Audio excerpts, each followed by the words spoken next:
käik. No nii, tervitused taas kõigile rallisõpradele. Ralli podcast 6. käik taas eetris on, seekord siis Rootsi ralli reedese päeva järel. Saate toob teieni mõistagi endiselt meie hea toetaja ja ka Ott Tänaku ametlikuks sponsoriks olev Betsafe ning Delfi stuudios oleme endiselt kahekesi. Minu nimi Raul Ojassaar ja teise mikrofoni taga meie asjatundja, ekspert Karl Kruuda. Tere ka minu poolt. Ja no täna oli tõesti põnev päev, väga palju juhtus, väga palju igasuguseid asju tegelikult toimus. Võtamegi algusest siis võib-olla need asjad lihtsalt üksipulgi kiirelt läbi, et mitte liialt aega sellise tühi-tähi peale raisata. Ott Tänak päeva teisel kohal lõpetas, tegi tegelikult väga hea sellise tubli stabiilse sõidu, vigade vaba ja ainult Teemu Suninel siis alla jäi lõpuks kahe sekundiga.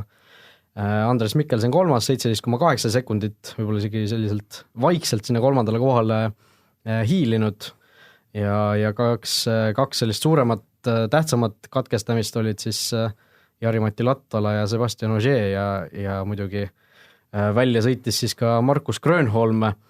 Võtamegi need väljasõidud võib-olla kõigepealt ette. Markus Grönholm esimesed 3 katset, mis täna olid, kõigil tal mingisuguseid jamasid seal oli, lõpuks siis sinna hange kinni jäi, vastu puud ka vist natuke sõitis, et ei teaks, mees pingutas üle natuke. Ei oskagi öelda, aga kohe päeva algus tegelikult andis meile selle esimese oi ära, mida me kõik olime natukene oodanud seal telerite taga ja kahjuks tema kahjuks või meie õnneks tegelikult tuli tal neid oi-oi-oisi natukene veel ja ta täna siis teisel, 3. katsel pani spinni, jäi korra oli hanges ja 4.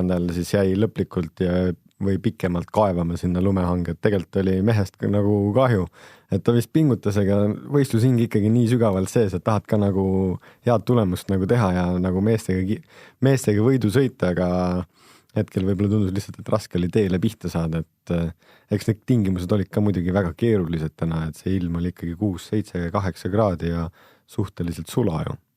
No ja tegelikult nägime ka enne neid väljasõite, et tema tempo ei olnud ikkagi päris see, et ta oleks võinud seal, ma ei tea, katsevõitude peale heidelda, et tundus, et ikka natuke seda roostet oli, mida seal maha kraapida, aga loodame, et siin homme ja pühapäeval ikkagi mees suudab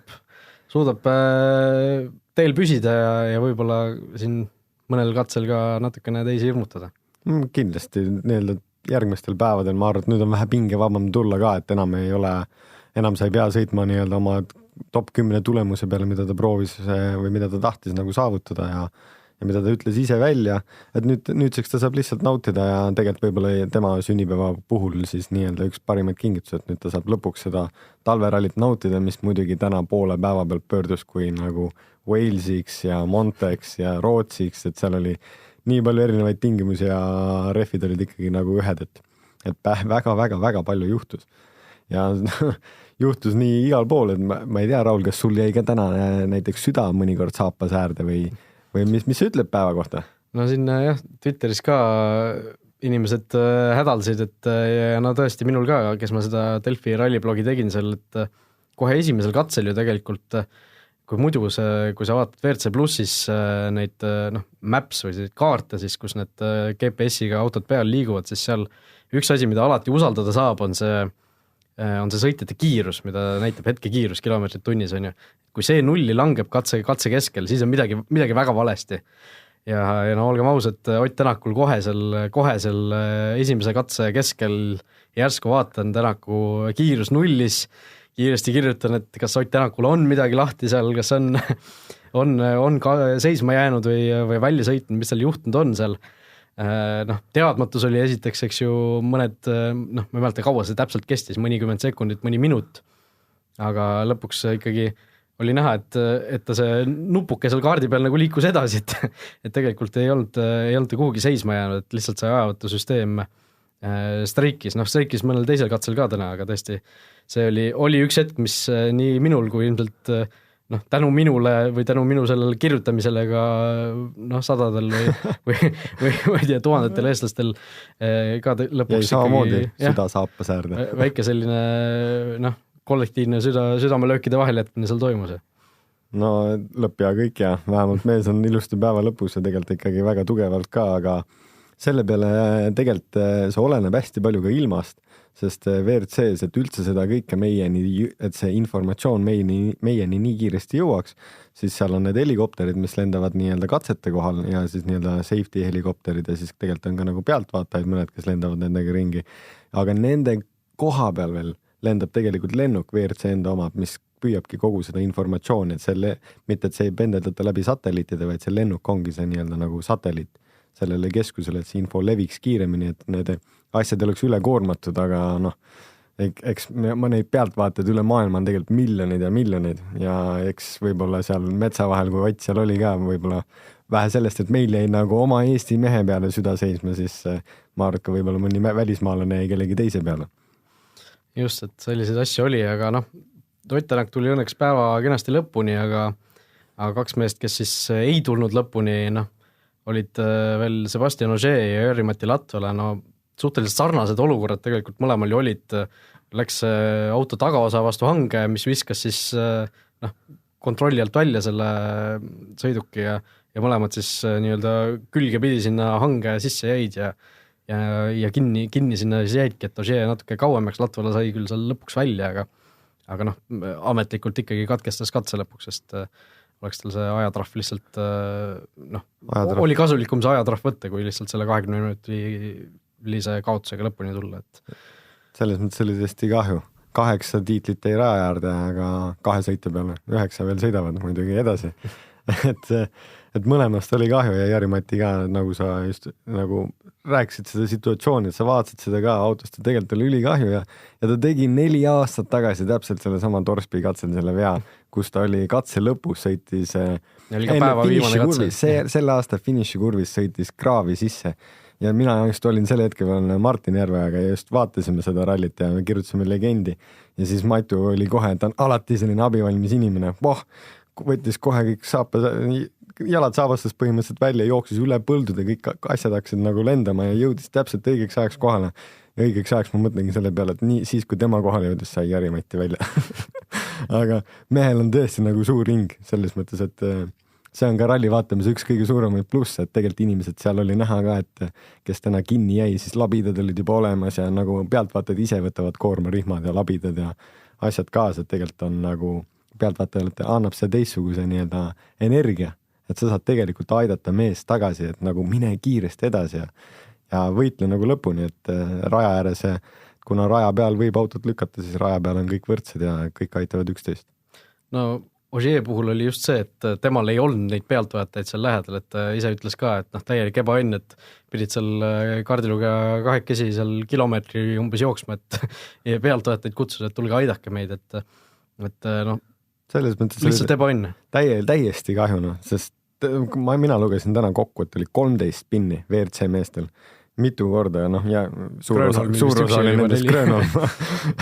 Aga päris mitu inimest käisid ikkagi vallides, seal oli nii Grönholm, Evans, Newville tegi 2 pinni, Lappi tegi veel sellise spinni, et nagu selle eest oleks pidanud võib-olla saama suurema karistuse kui Ogier, et see vist liikus sotsiaalmeedias ja Facebookis ringi ja ütleme, et see oli nagu vapustav vaatepilt. See oleks peaaegu isegi üle katuse käinud ju selle. Ta päris kirja katust ei läinud, sellepärast täpselt jõudis ennem tagasi. Seal oli kusjuures mingid pealtvaatajad olid seal ju kraavi ääres, kes elu eest minema hüppasid. Üks peaaegu pihta saanud, aga noh. Ohtlik spordiala. Tasub alati, kui auto tuleb alati püsti olla ja näoga auto suunas, et sa tead, kummale poole hüpata. Jah, sest tõesti seal väga palju puudu ei jäänud tõesti, aga noh. Selle jaoks tegelikult ütleks, et oli ebaõiglane karistus nii Jüri-Matile kui ka Ogierile. Jah, et öeldi ju seal otseülekandes ka vist, et crime doesn't fit the punishment, eks. Ja oli jah. Et tõesti Ogierst ja Latvalast mõlemast kahju on, aga noh, mis sellest teha tippkonkurentsis Ott Tänakule muidugi sellisel kurbnaljakal kombel see kasuks tuleb. 2 meest vähem, kellega siin mõõtu võtta ralli võidu nimel, mõlemad Ogier ja Latvala homme kindlasti sõitu jätkavad, aga tõesti punkti katse, siis ilmselt neil on mõlemal see põhisihtmärk. Ja nüüd vaadatakse ainult viimase päeva poole ja viimase katse poole, mis oli ka see katse, mis me täna nägime viimasena, et täna oli juba nii-öelda dress rehearsal või peaproov sellele, aga seda katse iseloomu vaadates tegelikult oli nagu väga äge lõpp ehitatud, miljöökatsel oli väga äge, seal olid suured Volvo käpad või need eskavaatorid, mis käisid nii-öelda autodega kaasas ja seal oli tehtud just võlv oli tehtud nende eskavaatoritega ja et see on alati nii-öelda see service, see lõpebki täpselt service parki ka ja seal, kus see ralli lõpuks on ka lõpupoodium, et see on nagu hea kooselu, et kui kunagi keegi satub vaatama minna, et siis tegelikult sealt saad sa nagu hästi lähedal olla just sellele finiši emotsioonile kui ka nii siis service pargile asjadele, et tegelikult imeline koht, kuhu minna, kui kellelgi on 2020 reisiplaanid veel avatud. Jah, ja lisaks sellele on see lõpuosa ikkagi suhteliselt selline tehniline ja raske ka, noh, sa ütlesid, Latola on seal eksinud, eks ju, ja täna ka nägime, et mitmed sõitjad seal, Ott Tänak ja Teemu Suninen ju ka seal ikkagi rammisid päris kõvasti neid hangisid, et natuke võib-olla seal oli õnne ka, et ei juhtunud midagi hullemat.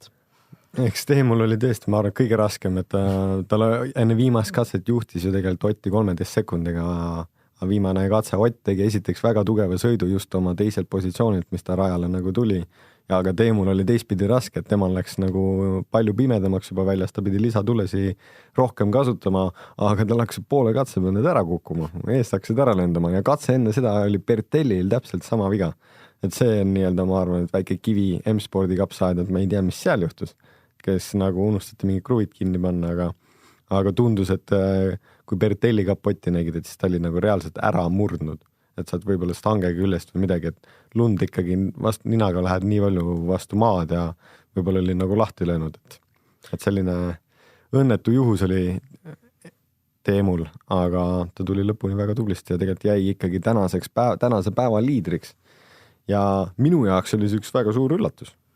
Jah, kindlasti minu jaoks ka, et Suninen, noh, ma ei tea, kas ta varem oli üldse mingil hetkel mõnda rallit juhtinud, ilmselt isegi mitte. Kui ta mõne, ma ei tea, esimese katse superspecialit kuskil võitnud ei olnud, aga... Mul ei meenu, aga nagu täpselt fakti, aga ta oli 2017 siis kui ta esimest korda sõitis WRC-ga, siis ta tegi imesi Soomes ja Poolas ja tegelikult ta nagu pani väga hullu ja täna mina nägin esimest korda selles sõidus seda sama nii-öelda nagu raevu ja see oli nagu võimas vaadata, tal oli täpselt suhteliselt sama stiil, nagu tal oli siis 2017, et ju siis ikkagi eelmine aasta võttis natuke rahulikumalt, Montes oli 5. kilomeetril kohe kraavis, et siis sai nagu ainult õppimise peale keskenduda ja nüüdseks võttis mees jalad kõhu alt välja ja tegelikult nagu enne seda, kui Jari-Mati läks lumega möllama, siis olid ikkagi skandinaavlased, 2 soomlast ja eestlane täitsid poodiumi ära.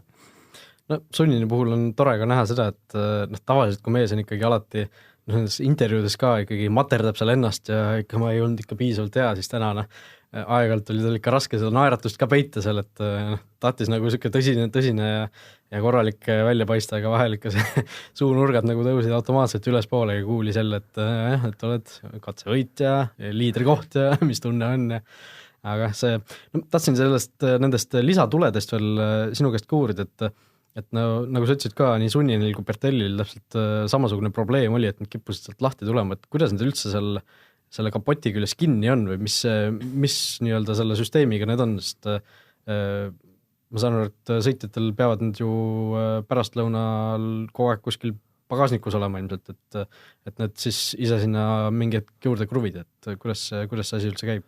Kui ei ole eraldi määratud light fitting zone'i või nii-öelda tulede lisapaigutamist, siis sa pead servicest need kaasa võtma viimasele tiirule, et kõike, mida sa tahad kasutada sellel tiirul, sa pead oma autos nagu kaasas kandma, aga lisaks, et see peab kiiresti nagu toimuma ka katsete vahel, et siis tuled on ka kinnitatud kiirliitmetega.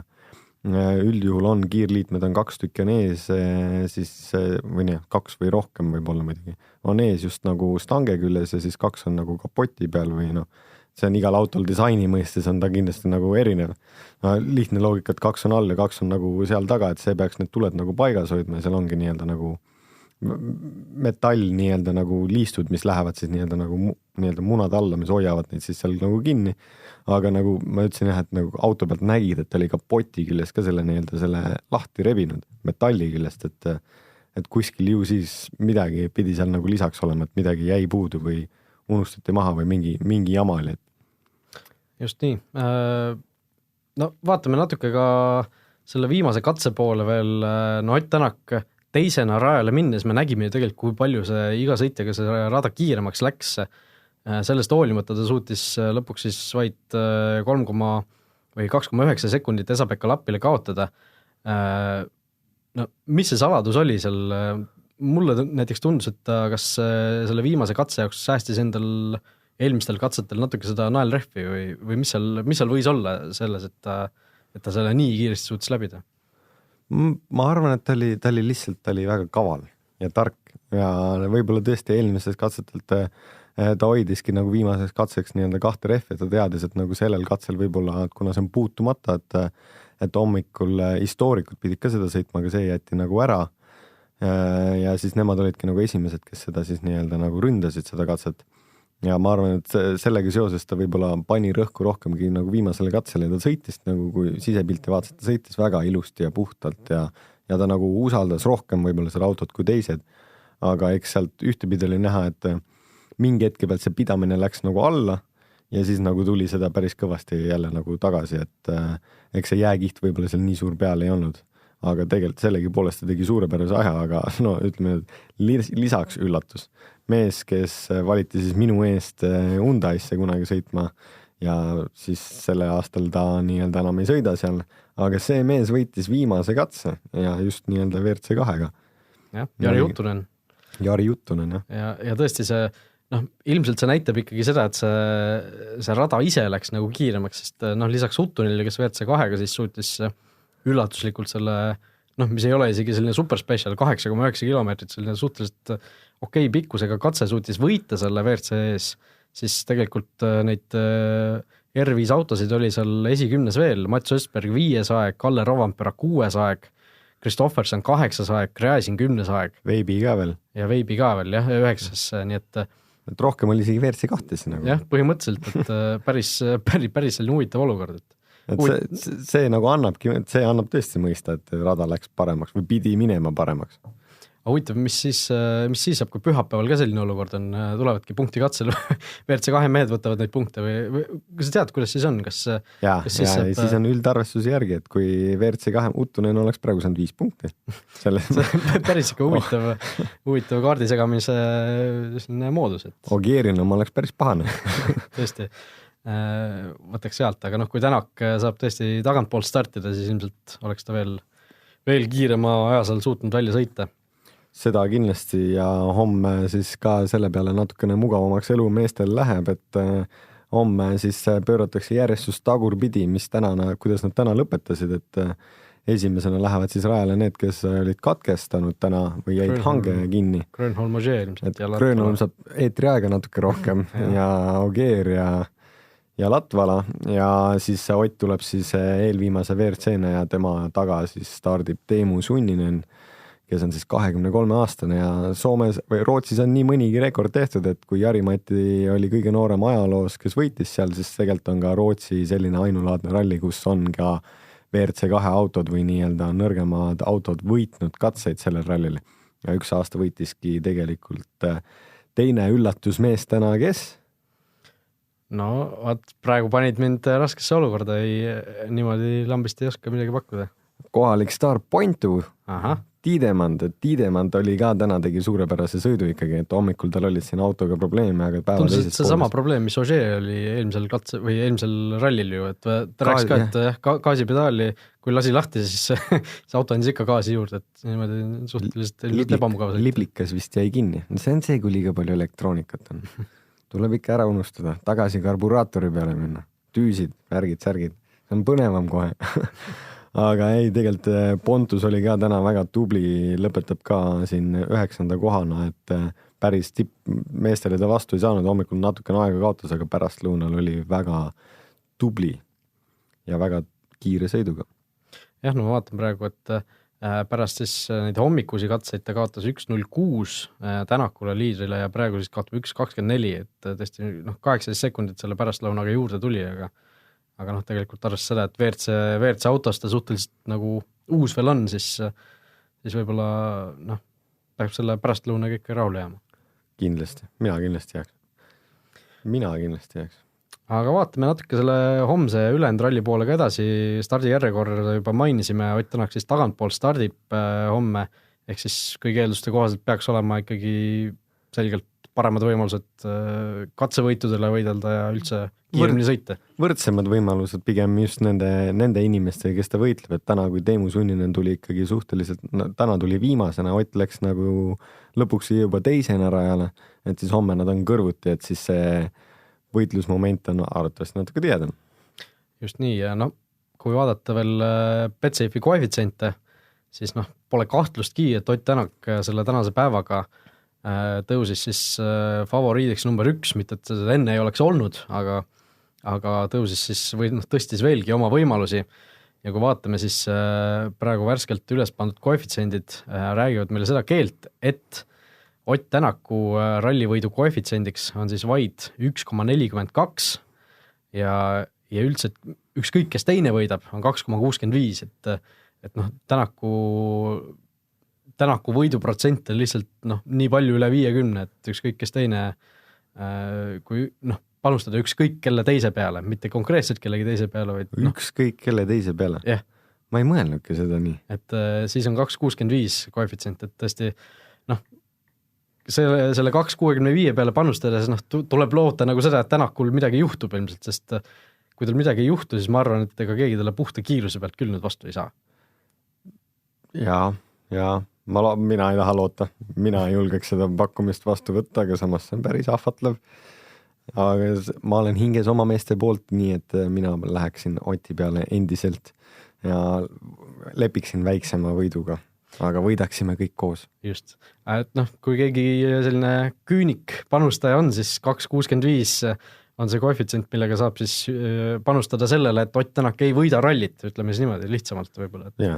Et see on tõesti tegelikult päris hea väärtus, arvestades seda, et 2 päeva on tegelikult veel sõita ja väga pikk ralli on veel ees. Ükskõik, mida võib veel juhtuda, täpselt nii.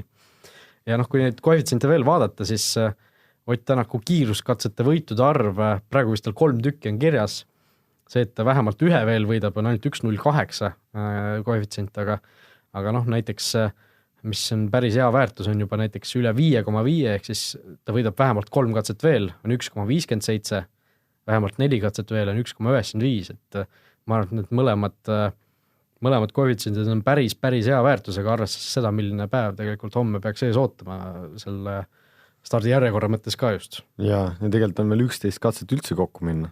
4 tükki sealt ära näpistada siis. Vähem kui pooled. Millest me räägime. Ja mees on võimeline. Just. Aga läheme edasi meie saate siis sellise viimane, ma ütleks siis ma tahan veel midagi. Lisaks siis Otile meil olid täna ka J-WRC-s raja peal ka Ken Thorn ja Roland Poom. Oleks peaaegu ära unustanud, vabandame. Aga me ei unustanud. Kenil siis natukene täna läks kehvemini, kuigi tal oli hoogu võib-olla veidi rohkem kui Rolandil, aga Ken kukkus päeva lõpuks 10, sellepärast, et ta vahepeal istus ka samamoodi nagu maailmameisterid kraavis või lumehanges, siis sellisel juhul kraave väga näha hetkel ei ole. Ja Poom on stabiilselt tulnud muidugi ja Poom on meil oma klassis hetkel 4, mis on suurepärane tulemus, et juhatab seda väga võimsalt Rätström minutiga teise rootslase ees, siis on vahepeal üks sakslane ja siis on meie Eesti sinimust-valge hetkel 4. kohal, aga 20 sekundit ainult lahutab poodiumist, nii et hoiame ka teistele meestele pöidled, et tuleksid võidukalt ja lõppu. Jah, et siin lätlane Martins Sesks oli see mees, kes siis selle Rätströmiga siin, või tegelikult ei olegi vist Rätström, tegelikult on siin Rootström tennis. Jah, peaks niimoodi ütlema, et siin kuni 6. katseni tegelikult väga sekundis võitlesid siin ralli võidu peale, aga siis eelviimasel katsel sellel Sesksil midagi siin juhtus igatahes, kaotas seal 24 minutit lausa ja tõesti praegu siis päeva kokkuvõttes on langenud isegi Ken Thornist tahapoole, et tõesti lätlane näitas tegelikult kiirust, aga ilmselt ei suutnud siis rajal püsida. Me praegu siin natuke spekuleerime, ei ole veel uurinud, mis seal täpselt juhtus. Kahjuks ei tea, et selle tagumiste sõitjate kohta liigub vähem informatsiooni, et WRC sari liigub ees suurte meestega kiiremini ära, et aga kui me saame ka selgemaks, siis äkki homseks oleme targemad. Praegu me suhteliselt kiiresti salvestame ka seda saadet just nii-öelda päeva kokku võtta, et teieni tuua see informatsioon lühidalt kokku, aga nüüd sina just ütlesid, et sa tahtsid edasi minna. Jah, et küsimuste rubriigi juurde küsimusi on meil jällegi päris mitmeid. Peetril on üks väga pikk küsimus või väga mitmeosaline küsimus JVRC kohta, aga kuna meil tänane saade on niigi pikaks veninud, siis võtame hoopis Karli küsimuse, mitte Karl Kruuda küsimuse, aga ühe teise Karli küsimuse, siis, mis on suunatud Karl Kruudale. No. Ehk siis mis on natuke lühem küsimus, et mis on kõige ebameeldivam ralliauto, millega sa rallisid oled sõitnud ja miks? Citroen C2, väga kits. Nii lühike, nii kitsa teljevahega, et ja rool oli nii pika käiguga, et sa olidki nagu autos sees oli pesumasin ja sa kõige väänasid pesuna. See on nagu, tegelikult oli väga väsitav. See, ja mina, nii kaua kui ma sellega sõitsin, siis ma tõesti ei saanud, aga kui ma sain nii-öelda natukene pikema teljega auto, mis läks stabiilsemaks, siis ma leidsin jälle oma mojo üles ja siis oleks, et seda swap ei oleks tulnud, siis ma võib-olla ei istuks praegu siin. Ja teine küsimus on ka sinu tulevikuplaanide kohta veel, et kas selle Uus-Meremaa ralli kohta on vahepeal arenguid toimunud ja et Karl arvab, et Eesti fännid oleksid kindlasti kaasa elamas. Ma ei tea, kas koha peal või siin, aga põhimõtteliselt küll. Kahjuks ma pean tõdema, et ma arvan, et see jääb ära, et see võistlus on ka juba ülejärgmine kuu tulemas, et selle autode ja logistikat pead natukene planeerima, et Uus-Meremaa on ikkagi päris kaugel kõikidest teistest maailma osadest. Aga sellisel juhul, et see meeskond, kellega ma just Hiina vabariigis sõitsin, et Rahvavabariigis sõitsin, et nemad otsustasid mitte minna ja et siis sellisel juhul mul jäi see diil katki, aga oma uue baarimehe Dale Muscatiga me natuke ikkagi mõtleme ja ragistame ajus, et kuidas me saaks võib-olla siis järgmised nomineeritavad etapid siis kas Austraalias ära teha või Jaapanis, et hetkel käib ka kuulukas, et võib-olla Jaapanis tuleb 2 nomineeritud etappi ja 3 on sul vist kokku vaja, et seda nii-öelda tiitli peale võistelda. Et tundub, et ma viimasel etapile Hiina olen nagu kindlasti minemas, mis on siis Asian Pacific ja Hiina etapp. Aga et selleks, et seda tiitlit võita, et siis mul on vaja veel kuskil 2 etappi leida, aga kui sa ise oled siin ja keegi on seal ja sul on 2 korda päevas võimalus inimesega rääkida, kui sul on nii pikk ajavahe, et siis kas sa räägid hommikul või õhtul ja et siis see info liigub aeglaselt tegelikult, et hetkel pigem on mul nukker tunne. Oota, mis Pets küsis? Pets küsis väga pikka küsimuse JVRC kohta. Jätame selle homseks. Jätame selle, ma arvan, homseks, jah, et täna oli nii palju erinevaid jututeemasid, et saada venis niigi peaaegu, et poole tunni pikkuseks, et tõmbamegi siinkohal otsad kokku, sööme sõlme peale. Aitäh, et olite meiega. Tänud ka minu poolt. Jah, ja kuulata saate meid ikka Delfi taskust ja iTunesist muudest podcasti rakendustest. Kui teil on meile küsimusi, siis rõhutame veel kord, siis saatke need meile meili aadressil kuueskaik@delfi.ee või siis võite oma küsimuse esitada ka Delfi otseblogis kommentaarina. Kohtume homme! Super luks!